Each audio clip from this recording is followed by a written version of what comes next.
Hey guys, my name is Massimo, and recently I've been playing a lot of Bad Company 2, and more specifically, the Vietnam expansion pack.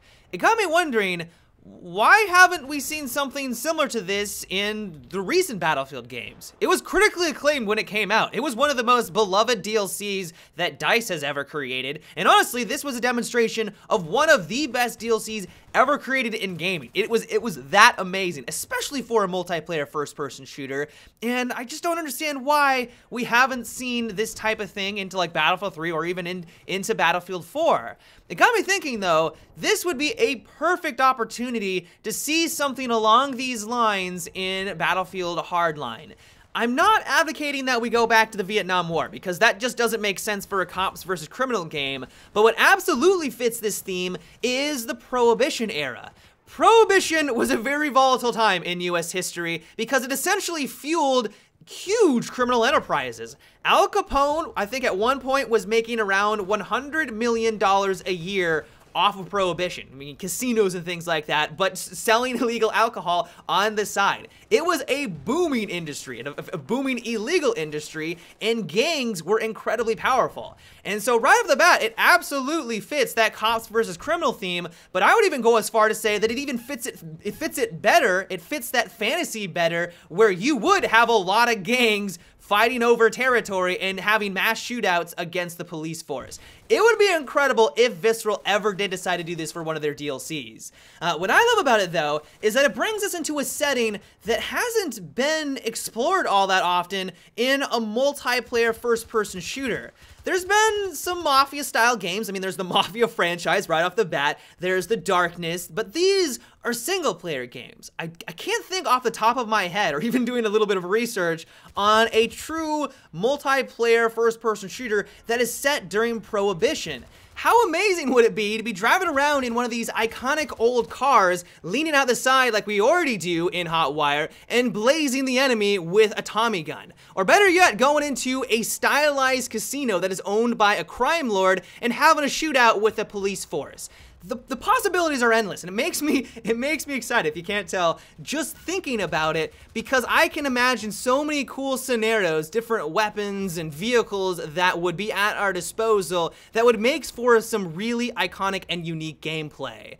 Speaking of weapons, one of the main reasons why I loved the Vietnam expansion pack as much as I did in Bad Company 2 is that you had a wide assortment of firepower at your disposal, but you had to use them in iron sights. This simple fact made the combat feel significantly different from the core Bad Company game, the core military first-person shooter.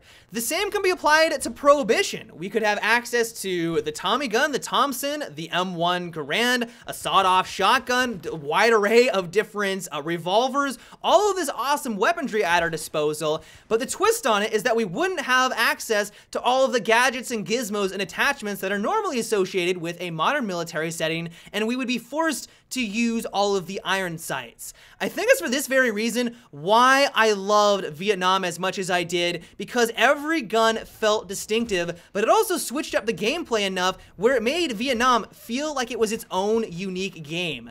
I'm okay with just having new maps. If that's all that we get in Hardline, I would be okay with that, because I consumed all of the content in Battlefield 3 and in Battlefield 4 with their DLCs. But it was this slight change in gameplay and forcing us to use the iron sights what made Vietnam feel like its own unique game, and I could see that easily being applied to Battlefield Hardline. The problem that we run into though with this type of DLC is that we require more money and investment on the part of EA and Visceral to create something like this. Not only are they going to have to come up with brand new maps, which a normal DLC has, but they're also going to have to bring in new assets. They'd have to create a new style of buildings. The cars would have to look different. They'd have to bring in brand new weapons that we've never seen before with different animations. They'd probably have to do more voice acting. All of this requires a lot of time and investment. It would just simply cost more to create one of these expansion packs, and while I believe that they would see a return on investment, they may not want to take the risk, because I mean, I don't have the numbers. Maybe the Vietnam DLC for Battlefield Bad Company wasn't as successful as I thought it was.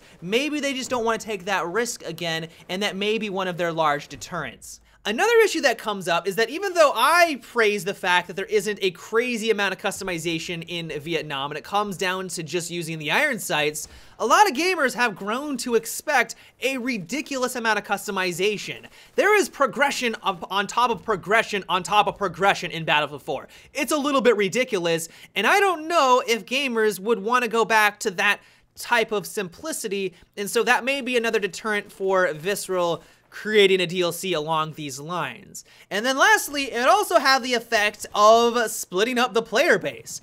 This is already an issue in the Battlefield franchise. Pretty much any multiplayer game out there that has DLC content is gonna come into this problem, but it would be even more obvious if they did decide to create an expansion pack.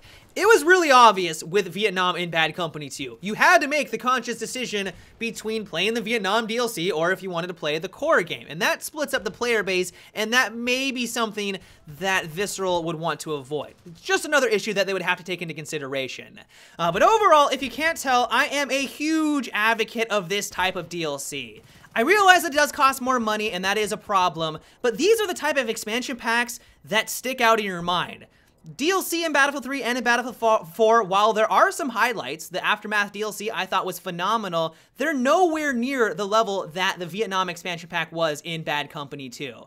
And so if Hardline is good, and I'm hoping that it is, I want another good Battlefield game, who doesn't want a good game to play, I would be okay if they just had the normal standard weapons and maps that come in modern time. I would be okay with that, but I really think that there is a lot of potential here for Visceral to nail it out of the park with one of these unique DLCs. But I'd love to know what you guys think about this. Do you like the concept of having a spin-off DLC? Do you think that it should be set in a different time period other than Prohibition? Or would you rather them just deliver modern maps with new weapons, much like we already have with Premium in Battlefield 4? Let me know down below.